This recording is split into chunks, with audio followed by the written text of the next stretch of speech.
The isolation of the chosen ones was never rejection, but divine protection. Many who have walked in the shoes of the chosen ones often mistake their loneliness, their distance from others, and their separation from family, friends, or communities as a form of punishment or rejection. They question themselves, asking why people seem to turn away, why relationships fall apart, and why doors close when they desire connection. Yet in truth, what appears to be rejection is in fact the strategic hand of God at work. It is the separating process that protects them from influences, energies, and environments that are not meant to touch them. When you carry a divine calling, not everyone can walk beside you. Not everyone can be trusted with your journey, and not everyone has the right spirit to remain close. Isolation is not about punishment. It is about preservation. God removes the chosen ones from circles that cannot handle their light. Because if they were to stay surrounded by certain people, the negativity, jealousy, and hidden intentions of those people would eventually harm them or derail their purpose. It can feel painful in the beginning because the human heart longs for connection and acceptance. The chosen ones often wonder why they are excluded from groups, why friends betray them, or why they are left out of opportunities where others seem to be favored. This pain is real, but what they don't always see is the unseen danger behind the smiles of some who are close to them. The same people they thought would support them were secretly hoping for their downfall. The same ones who claimed to love them were harboring envy in their hearts.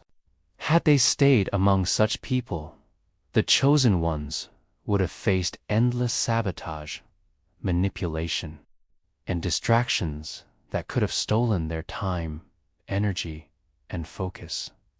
What looked like rejection was actually God's shield, removing them before harm could reach them.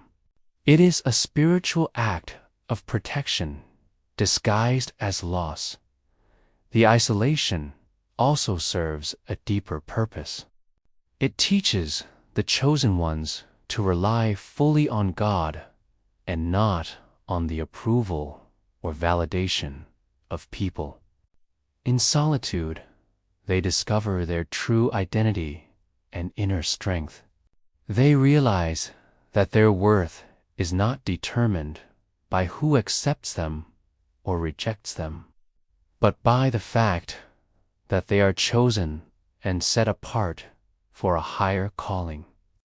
The silence of isolation sharpens their discernment, allowing them to see people's true intentions more clearly and to hear God's voice without interference. It is in the wilderness of separation that they learn patience, resilience, and unshakable faith. Without that season of isolation, they would not be prepared to carry the weight of their assignment, because the opinions of people would still have too much power over them. Another layer of divine protection in this isolation is the prevention of contamination. When the chosen ones are set apart, they are guarded from spiritual pollution that comes from gossip, drama, and negative cycles within communities. They are spared from aligning with those who operate from bitterness, envy, or hidden agendas. By being pulled away, their spirit is kept pure. Their mind is preserved, and their energy remains focused on growth rather than conflict. It is not always easy to accept, but over time, the chosen ones begin to understand that those who turned away were never truly for them in the first place. If they had been genuine, they would have stayed. Their absence reveals their truth, and their departure makes space for divine connections to come in due time. The same community that once united to harm them is now divided and powerless. For a long time, the chosen ones were at the center of whispers, gossip, and coordinated attacks, not because they had done wrong, but because their light exposed the darkness in others. People who did not even like each other managed to find common ground in their jealousy, their bitterness, and their desire to see the chosen ones fail. They would gather in secret conversations, form silent agreements, and fuel one another with negativity just to target the one person who carried divine favor. The community became like a network of voices, each echoing the same lies and feeding the same narrative. It felt overwhelming, as if the entire world was against them, as if no one would stand for them, and as if they were destined to walk through life alone.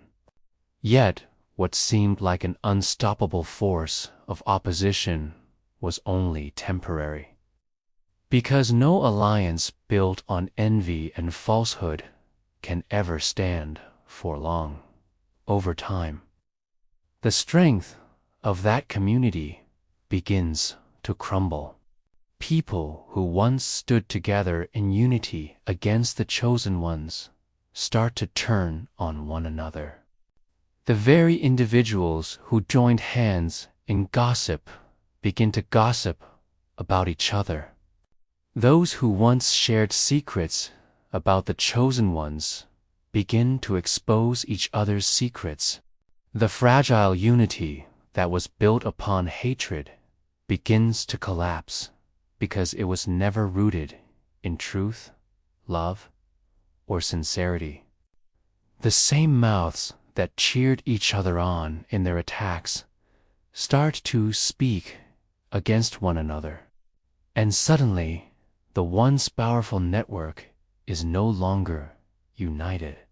This division is not a coincidence, but a divine act of justice. For God will never allow His chosen to remain oppressed without intervening. He causes confusion in the enemy's camp, scattering their efforts so they no longer have the strength to continue their attacks.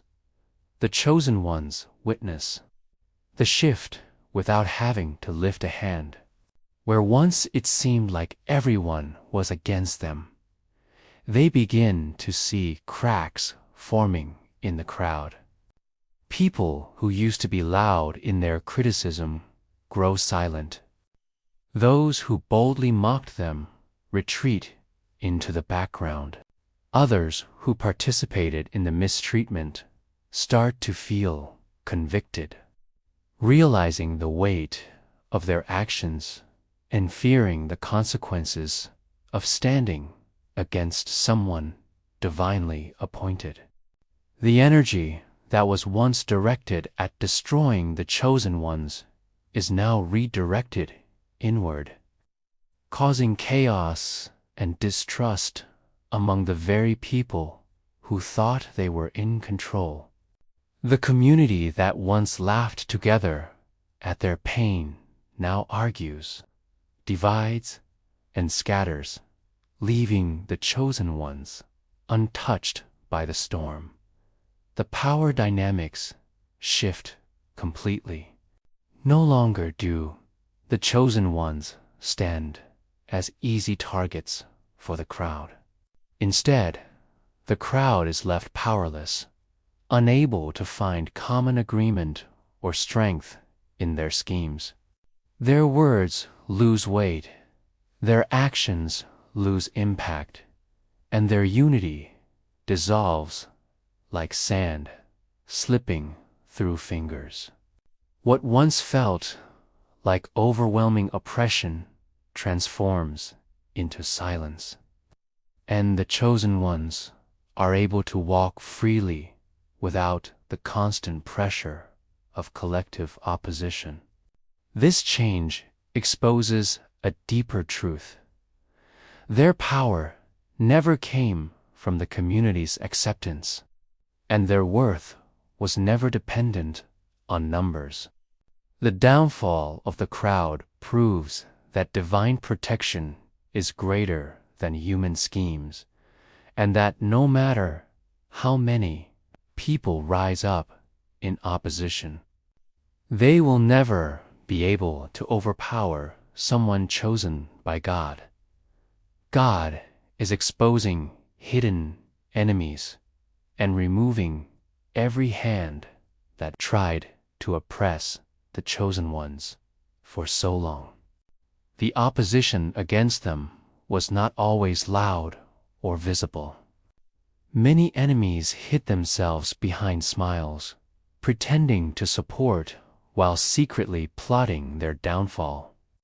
They disguised themselves as friends, family, co-workers, or neighbors, speaking kindly in public, but working against them in private. The chosen ones often felt a sense of unease around these people, but could not always explain why. They sensed betrayal without evidence, felt resistance without open confrontation, and carried a heaviness that came from being surrounded by hidden opposition. This was part of the spiritual warfare they endured, and though it seemed like the enemies were gaining strength, in reality, they were only digging a deeper pit for themselves. God was watching the entire time, and in due season, He begins to uncover the truth. Exposure comes in unexpected ways. Suddenly, secrets that were kept in the dark come into the light.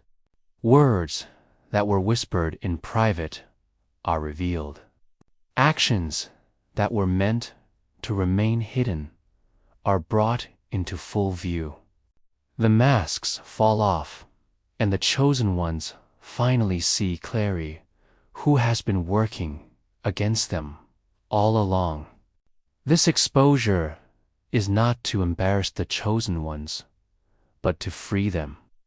By revealing the truth, God ensures that they are no longer deceived by false alliances or trapped in toxic cycles.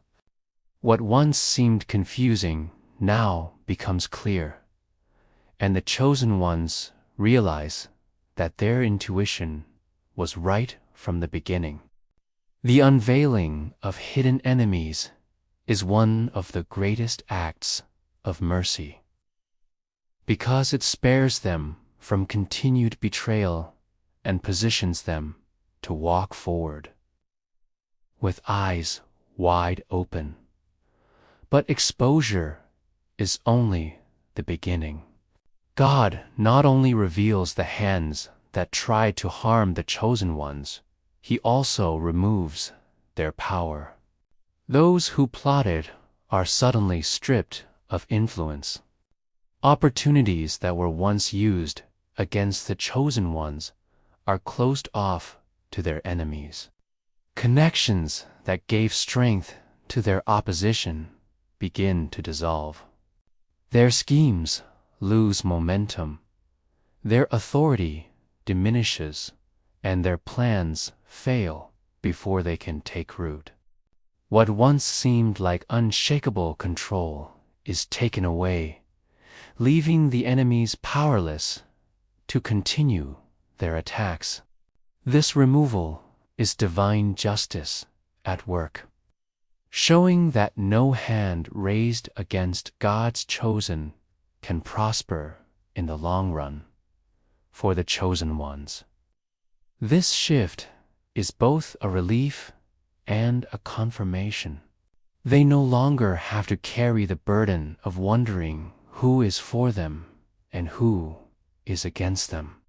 They no longer have to walk cautiously around people who secretly wish them harm.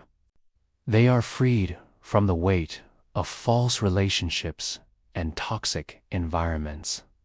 The removal of hidden enemies creates space for peace, clarity, and genuine connections. It reassures them that they are not alone in the fight, and that heaven itself is actively working on their behalf. What seemed